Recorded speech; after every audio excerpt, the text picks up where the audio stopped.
tanglad and luya. Nilagang luya with tanglad. Actually, masarap to para pampaalis ng iyong panuhot. Mas masarap to kung i-compare mo sa kape. Sarap to. So, ito na lang ang iunomid natin every morning para ang mga panuhot natin ay mawawala.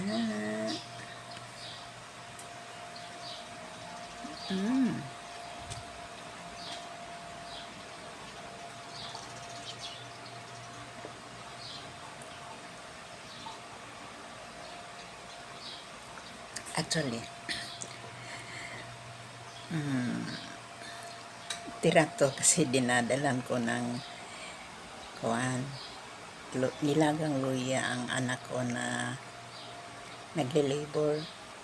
Kasi ang luya, nilagang luya, pag iniinom to ng mga nganak, mas madaling lumabas yung baby. Kasi nga, yung panuhot, yung air bubbles, yun ang nakadagdag sa sakit kapag nagle-labor ang isang babae. So, before ka pupunta ng ospital, uminom ka muna ng nilagang luya para yung panuhot or air bubbles ay mawawala. So, yung sakit ng panganganak, hindi na ganun katindi. Kasi nga, yung air bubbles, yung panuhot, yun ang pinakamasakit.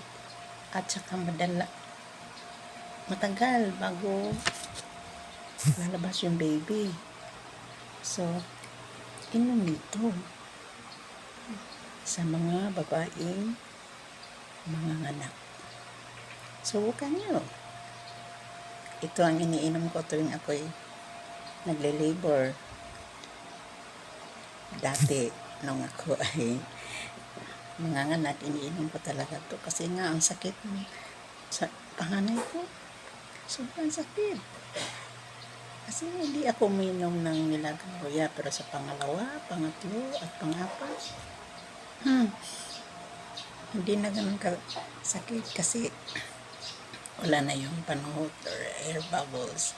So, pag nag-start na ako mag-labor, umiinom na ako ng nilagang luya. So, 2 or 3 hours lang, lumalabas na yung baby ko. At hindi ganun katindi ang sakit na aking nararamdaman kasi nga, wala naman akong panuhot. O di, happy mother kasi nga hindi ganoon kasakit ang aking nararamdaman. So, try nyo. Sarap.